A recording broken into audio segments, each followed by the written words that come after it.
Əziz abituriyentlər, 26 oktyabr 2025-ci ildə OTK sınağı adlandırdığımız həminki sınağın sizlərlə izahını verəcəyik. Ümumiyyətlə nəyə diqqət etmək lazımdır? Birinci qeydimiz budur ki, dərslik əsasında hazırlaşmaq lazımdır. İkincisi, test həllinə xüsusi diqqət etmək lazımdır. Əgər siz yenə də əvvəlki qaydalarla hazırlaşmağa davam edəcəksinizsə, bu sizin qəbul imtahanınızda daha az nəticə göstərmənizə səbəb ola bilər.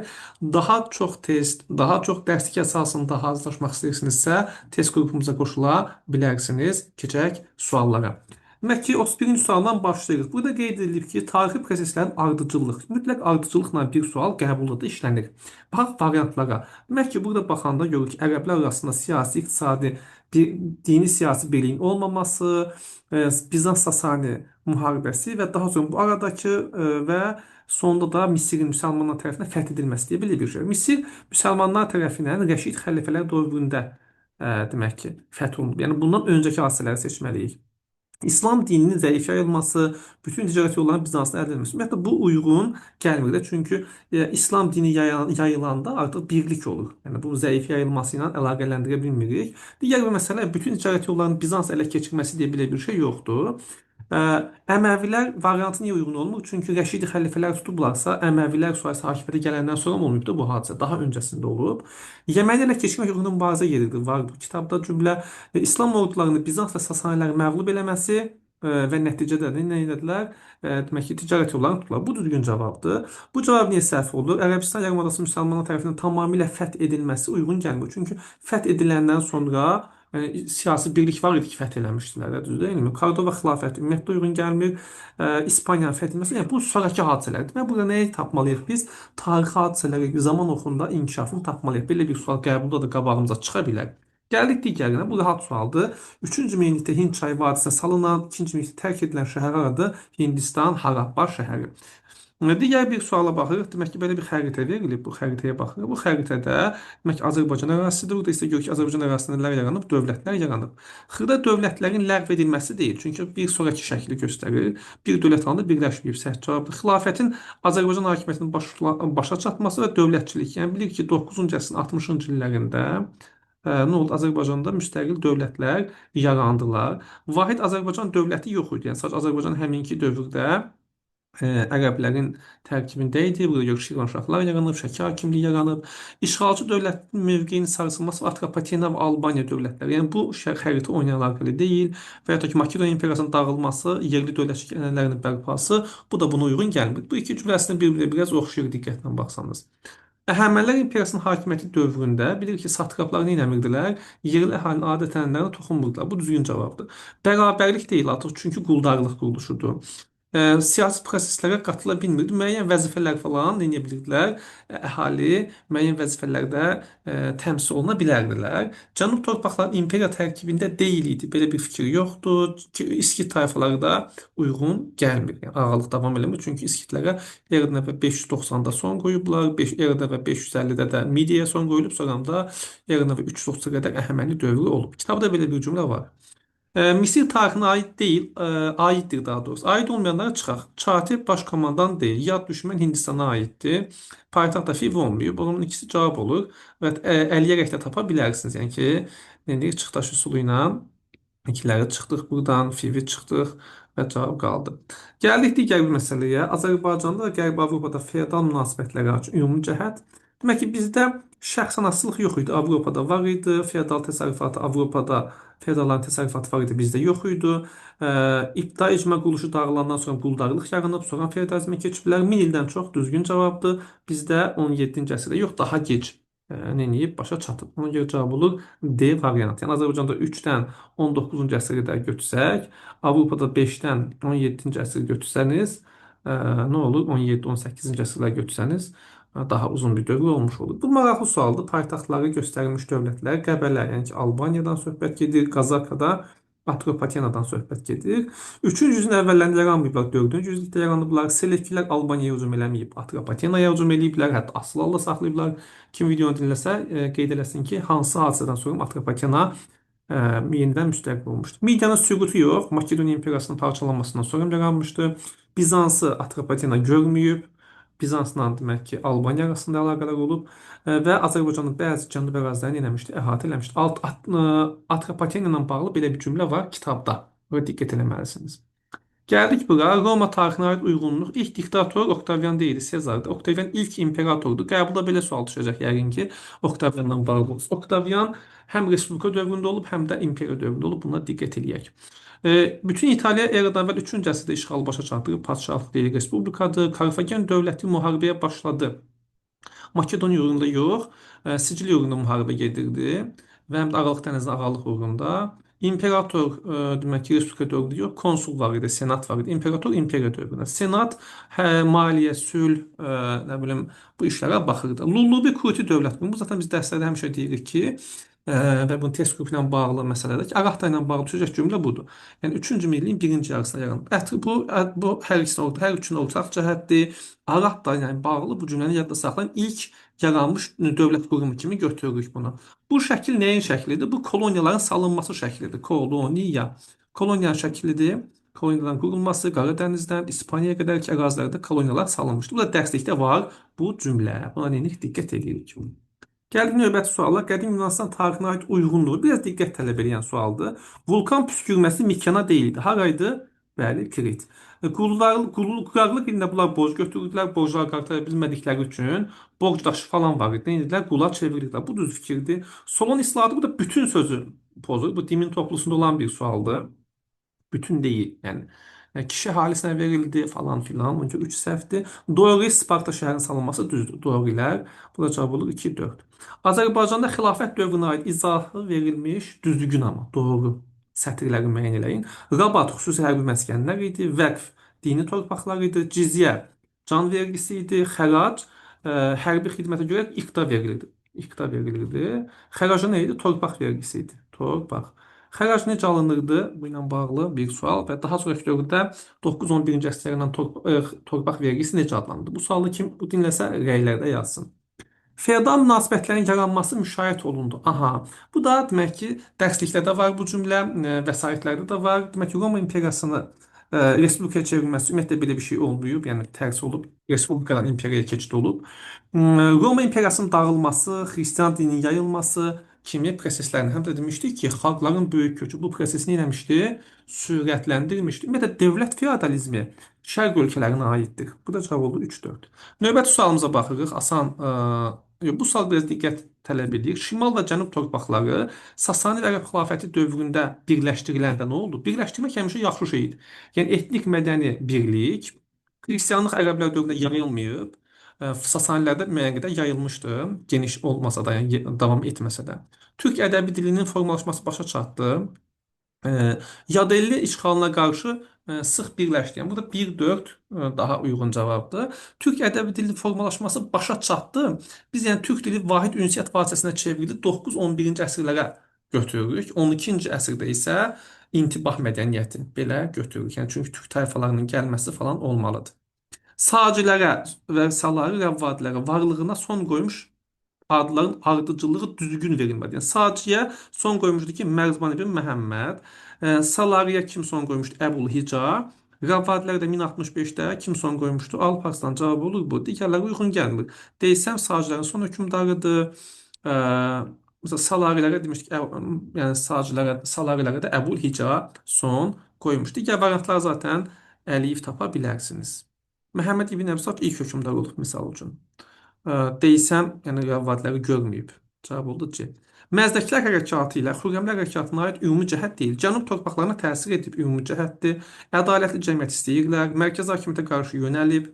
Məsələn, birinci Qubad var idi falan, ona qarşı da mübarizə aparmışdılar. Birinci minilliyin ikinci yarısı. Aha, bu suallarda addan uşaqlar çaşırdılar. Birinci minillik birinci ildən 1000-ci ilə qədərdir. 1-dən 500-ə qədər birinci yarısıdır. 500-dən sonra ikinci yarısıdır. İkinci yarısı. Bilirik ki, məzdəki hərəkatı 481-dən 529-a qədər davam edib. Bu ilə bağlı da biz test qrupunda danışmışdıq ki, məzdəki hərəkatı ilə bağlı indiyə qədər 2 dəfə qəbulda sual işlənib, birisində dövrləşməsi soruşulur. Ona görə nə dedik bunu? Yadda saxlayın. Bu ortaq cəhət deyil. Yəni bu demək ikinci yarısından başlamaq 778 hansına aiddir? Xürrəmiyə aiddir. Kimə aid deyil? Məzdəkiyə aid deyil. Bu da ortaq cəhətdir. Ona görə nə götürmürük? Ümumi cəhət kimi daha aid deyil deyə götürmürük. Ümumiyyətlə insanın beyni deyil suallarında biraz çətinlik yaşayır seçməkdə. İskit şahlığı ilə bağlı. İskit şahlığı bilirik ki, Manna ilə ittifaq qurdular. İşbakay, daha sonra Ahşer ilə müttəfiq oldular. Hətta birlikdə nə etdilər? Assuriyaya hücum elədilər. Ahşer qarnizonlara falan da hücum eləmişdi. Cavab olur bu. Urartu ilə İranzunu görməyiblər. Çünki İranzu 8-də yaşayıb. Bunlar 7-ci əsrdə gəliblər eradan əvvəl. Urartun varlığına bunlar son qoymayıb. Kim son qoymuşdu? Midiya nə vaxt son qoymuşdu? Və başqa hansı dövlətlərə son qoyub? Onu da qeyd bölməsinə yazın. Assuriya dövləti tərəfindən süquta uğradıldı. Bilirik ki, Assuriya yox. Kim? Midiya. Yerli Alban tayfalarını regiondan çıxartmırlar. Orada qalıblar. Yəni ki, onlarla birlikdə nə ediblər? Qaynayıb qarışıblar. Bu qəşəng sualdır. Bunu izah eləmişdik biz. Dedik ki, Albaniyada xristianlıqla bağlı birinci mərhələ. Birinci mərhələ birinci ildən, yəni birinci əsrdən deyək, 313-ə qədərki dövrdür. Avqoyun ona görə götürmürük. Bu dövr Yunan-pərəst yox. Demişdik ki, Suriya və Fələstindən gələn apostol dövrü. Bax, belə bir sualda işlənə bilər. Apostol dövrü. Sonra ikinci mərhələ demək ki, 313-dən sonrakı dövrdür, yəni 4-cü əsrdən. Birinci minin ilk yarısına da uyğun gəlir. Yəni uyğun gəlir, bəli. Hökmdar Urunayırda xristianlıq demişdi, dövlətini elan etmişdi. Apostol dövrü dedik, hər aid idi. Birinci yarısına. O zaman 1-ə C, 2-yə AB olan variantı seçirik. Manna dövləti Assur ilə münasibətlərinin pozulmasının səbəbi. Bilirik ki, bayaq dediyimiz ah yazık oldu sana dediyimiz adam Aza ilə münasibətlər yaxşı olub. Aza Urartumelilər tərəfindən mübarizə olub. Sonra deyildi bu öldürülür. Məşhur hansı döyüş idi? Onu da qeyd bölməsində yazın. Uş döyüşü. Demək ki, Ulusun Urartudan kömək aldı. Ora meyilli siyasət yeritdi. Hətta demiş ki, uşaqlar rahat yadda saxlayın. U dönüş eləmişdi. Yəni Urartuya, daha sonra hara Assura. Demək ki, Media Astiaq bu ümumiyyətlə görməyib. Yəni cavab 1, 3, 4 olur burada. Çünki e, demək ki, Kiaksar son qoymuşdu Mannaya. Sonraki suala baxırıq. Bu rahat sualdır. Böyük Hunla qədim Çin dövlətləri bir-biri ilə davamlı döyüşüblər. İndi baxaq, şimaldan gələn hücumlara qarşı Böyük Çin səddini tikmək. İkisi də ortaq deyil axı. Yəni Çinlilər tikib də. 3-cü yüzilliyin birinci yarısında yox, ikinci yarısında. Bu sual yenə sizə qəbulda gələ bilər. Demək ki, Hindistan, Çin və Hun. Bunlar hər üçü 3-cü yüzilliyin ikinci yarısında vahid halda birləşdirilib. Bir də Romanı da götürmək ola bilər. Roma bütün İtalyanları vaxt birləşdirmişdi. Bunu da rəy bölməsinə yaza bilərsiniz, bilənlər. Asiya qitəsinin qərbində qonşu dövlətlər idi. Qərbində yox, çünki Asiya qitəsi belədirsə, bu tərəflər olur, şərq olur da. Xəritəyə baxanda yuxarı şimal, şərq, cənub, bu da qərb. Xəritə ilə bağlı sualları mütləq bilməliyik.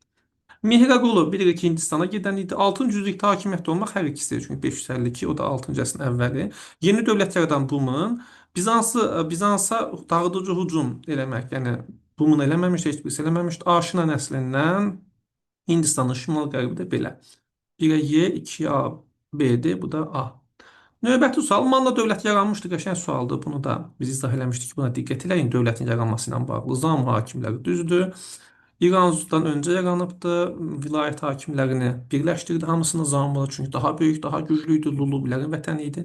Urartu Əhəməni yox, Assur yazılsa seçmək ola bilərdi. Cavab olur 1 və 5. Assur hücumlarından qorunmaq zərurətidir. Birinci minilliyin ilk yarısına aid olanları, yəni eramızın birinci minilliyi birdən yəni ki 500-cü ilə qədərki hadisələr. Atropatenada Zərdüştilik eramızdan əvvəl yayılıb, atəşpərəstlik Sasanilərlə yayılıb, belə deyilmi? Albaniyada Aqroyan Kilsə Məclisi çağırılmasını götürürük neçə? 488. Bunu qoyduq cibimizə. Pəhləvi yazı sistemindən məsəl istifadə olunur da bu Nəqşi Rüstəm falan 1-dən 5-ci əsrə qədər var idi. Sündü kəndə 920 idi. Ona görə də cavab olmaz. Gəldik növbəti suala. Şumerlərə aid doğru fikirlər. İdarə etmə teokratiya, bəli, dini dövlət. Azərbaycanda bir teokratik dövlət var idi. Onu kim bilsə rəy bölməsinə yazsın. Eradan əvvəl 7-ci minillikdə Misirdən gəlir. Misirdən yox, Altay dağlarından gəliblər. Luqal kahin deyildi, hərbi başçı idi dedik.